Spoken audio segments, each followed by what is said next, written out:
Assalomu alaykum do'stlar. Bugun bir mijozimiz mashinasini sotganini olib kelgandi. Hozir kichkina osmotov bilan o'tkazyapmiz. Akamiz Bangladeshdan ekan.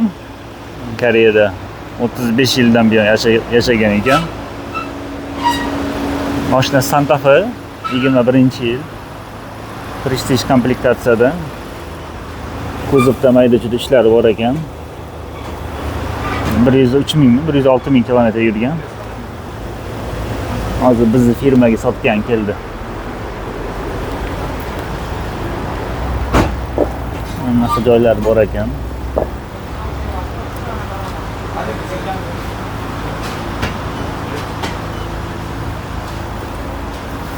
Hozir bu bizni ishxonaga aloqasi bor ustaxonada. Mashina polni tekshirib olishadi.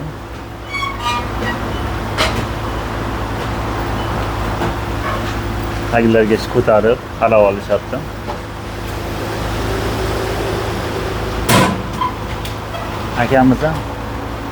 Akamiz Koreyada chet elliklar uchun sotadigan do'kon ishlatgan ekanda. Antin ko'p joylari do'kon ishlatgan ekan. Endi do'kon uchun ko'p narsa tashiganda shu mashinasini orqasiga yuklab. Mashinasini orqasiga yuklab tashigan, ichi achinali holatda mashinani. Lekin o'sha moyga qilib, bayroqqa qilib yaxshi holat keltirsa bo'ladi.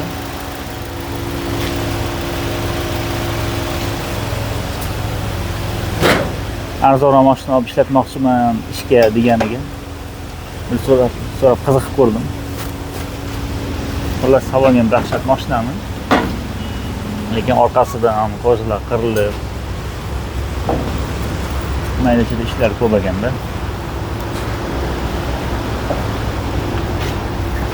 Xullas bozor narxidan bir 2 million, 3 million won arzonroqqa sotib olsa bo'ladi mashinani. Mana qaraysizlar, ancha mehnat qilgan mashina ekan. Nechak aravada ishlatdi ekan lekin aka. Salonni qaraylar. Hozir ustalar tekshiryapti, muammosi bormi yo'qmi, hammajon tekshiradi ekan. Biz firmaga atchet qiladi. Keyin mashinani baholab sotib olamiz.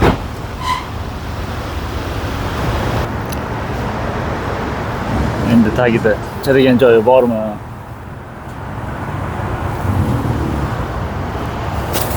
Alishgan joyi bormi?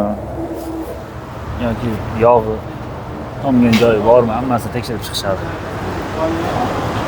Xullas oxiri shundan keyin baho berishadi mashinaga.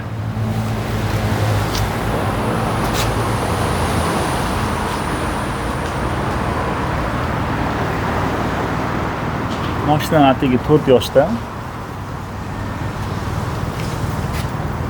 Atigi 4 yoshda shu ikki tomonini hisobga olmasam